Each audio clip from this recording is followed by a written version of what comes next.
Bonjour Fabrice Arfi. Bonjour. Muammar Kadhafi et Nicolas Sarkozy, alors ministre, se rencontrent pour la première fois en 2005 et lorsqu'il est élu président 2 ans plus tard, il parvient à faire libérer les infirmières bulgares détenues en Libye depuis des années. C'est là que débute officiellement la lune de miel entre les deux chefs d'État. Quelles étaient les raisons de ce rapprochement ? Les raisons officieuses, celles qui vont peupler les audiences du procès historique, du procès de l'affaire Sarkozy-Kadhafi, concernent une histoire de compromission à divers niveaux, qu'ils soient diplomatiques, financières, économiques, entre la démocratie française et la dictature de Muammar Kadhafi, dans des perspectives de financement occulte de la Libye en direction de la France et en contrepartie, d'après l'accusation judiciaire, de tout un tas de faveurs que la France a octroyées à la Libye de Muammar Kadhafi à partir du moment où Nicolas Sarkozy a été élu président de la République. Parmi ces faveurs, par exemple, lesquelles sont les plus notables ? Alors la contrepartie peut-être la plus significative, parce qu'elle est la plus vertigineuse de mon point de vue, c'est que l'un des dignitaires qui s'appelle Abdallah Senoussi, qui était le beau-frère de Muammar Kadhafi, qui était aussi le chef des services secrets militaires, mais qui est connu de sinistre mémoire en France, puisqu'il a été condamné en 1999 à la réclusion criminelle à perpétuité pour avoir fait sauter l'avion de ligne DC-10 de la compagnie française UTA. C'était en 89 au-dessus du désert du Ténéré au Niger, et ça a fait 170 morts.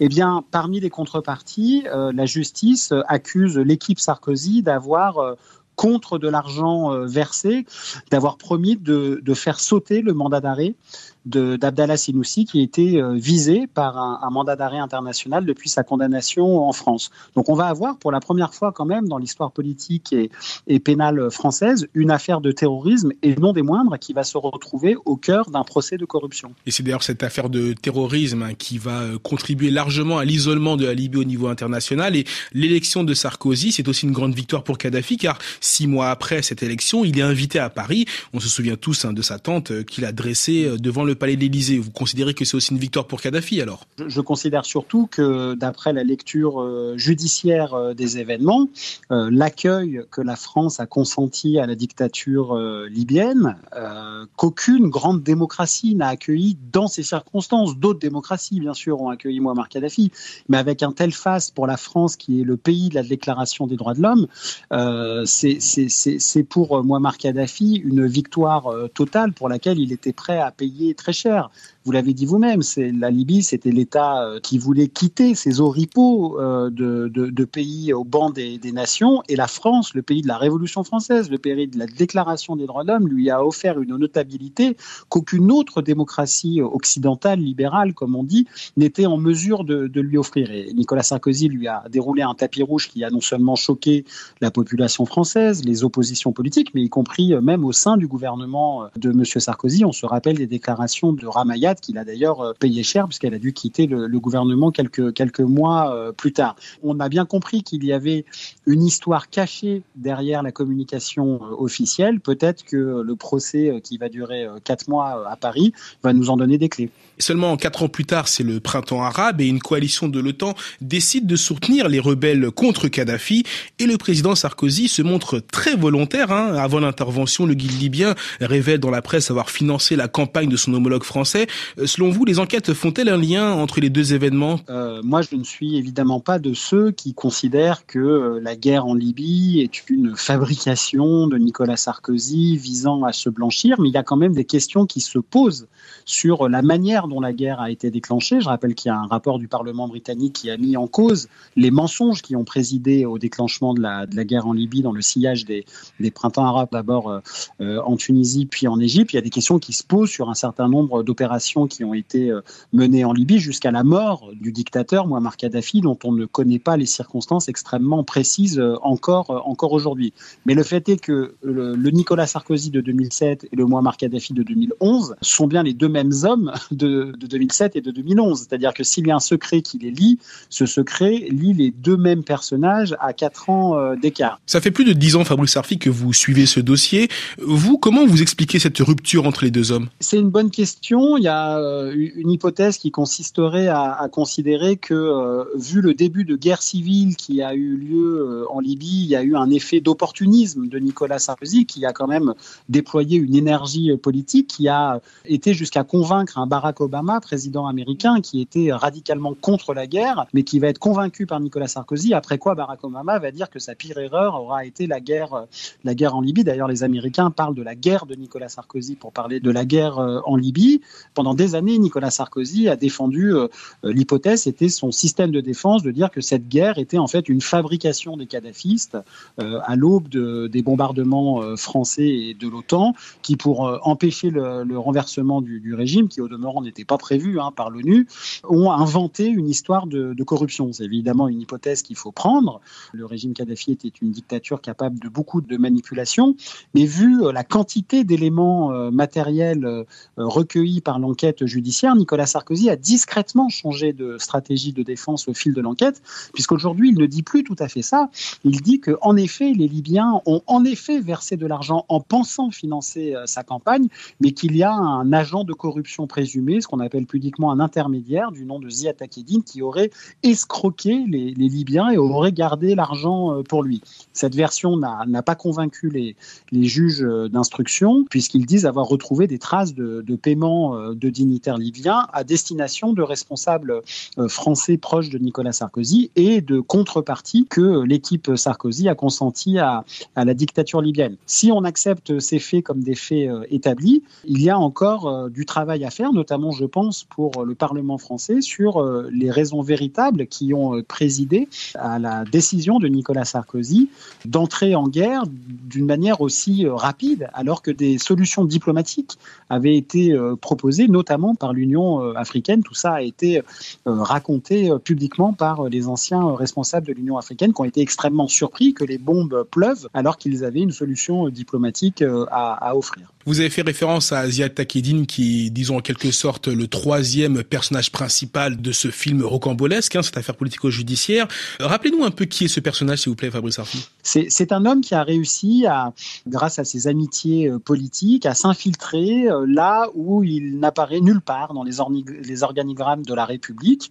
C'est une sorte d'apporteur d'affaires entre États. Il se retrouve, d'après plusieurs enquêtes judiciaires, à faire le lien que la République ne peut pas assumer officiellement entre soit des entreprises, soit des cabinets ministériels, soit même des présidences de la République, avec des pays peu recommandables comme le Pakistan, comme l'Arabie Saoudite, comme la Libye de M. Kadhafi, ou même la Syrie de Bachar el-Assad, en contrepartie de quoi il est parfois présenté comme un porteur de valise, puisqu'il est le fusible à qui on demande et à qui on donne une partie de la part d'ombre de la République dans des schémas de corruption présumés qui vont se retrouver au centre des débats du tribunal de Paris à partir de ce 6 janvier. Ziad Takedine qui va souvent refaire surface au fil de cette enquête judiciaire et surtout qui va se retrouver au milieu d'une affaire politico-médiatique ubuesque, Fabrice Arfi. Oui, c'est d'ailleurs une opération que ses protagonistes ont baptisée entre eux Sauver Sarko, donc c'est assez bavard comme appellation.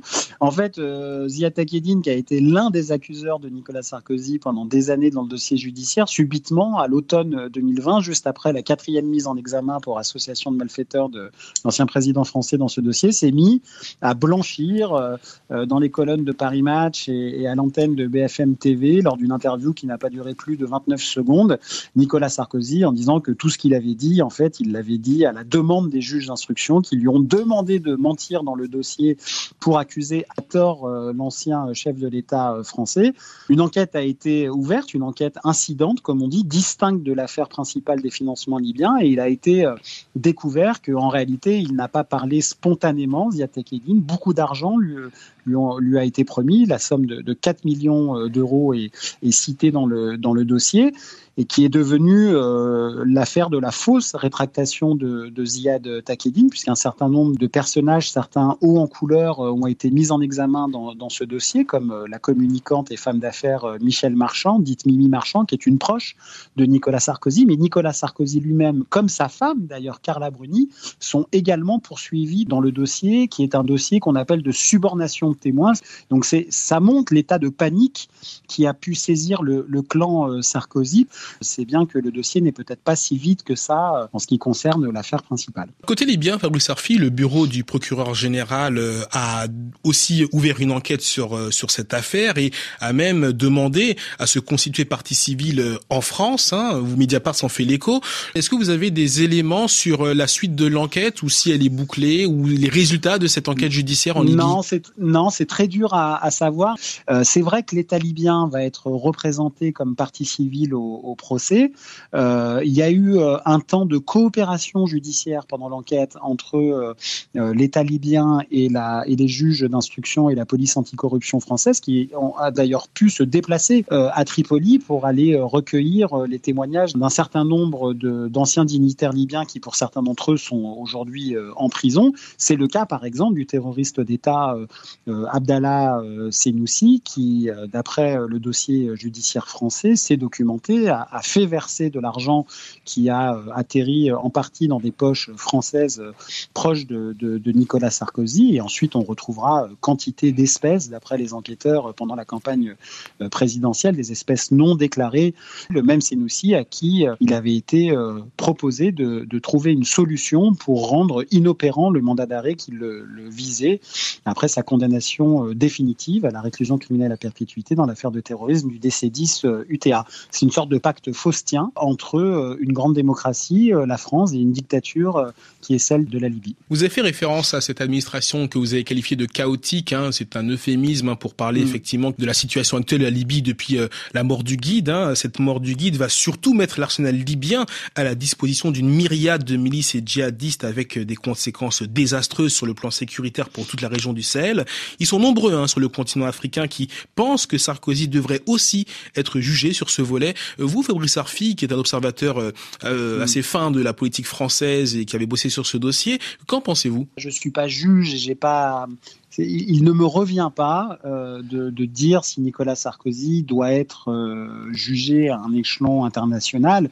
En revanche, on peut constater que les raisons qui ont présidé au déclenchement de la guerre, d'après les Britanniques, et pourtant ils étaient très allants sous David Cameron pour accompagner l'épopée guerrière de Nicolas Sarkozy, n'étaient pas exactes ces raisons, et qu'on a laissé un champ de ruines derrière nous sans même penser à la reconstruction du pays. Et pire qu'un champ de ruines, on a laissé une partie du pays au moins de djihadistes islamistes dont certains vont ensuite semer la terreur, y compris sur le continent européen, et ça va déstabiliser en effet toute une région. Alors évidemment, en disant ça, il ne s'agit pas d'entendre dans mes mots une forme d'apologie déguisée de ce qu'a pu être la dictature de Mouammar Kadhafi, qui a enserré sa population dans l'effroi pendant des décennies, mais c'est bien justement l'équipe de Nicolas Sarkozy et Nicolas Sarkozy lui-même qui ont proposé à Mouammar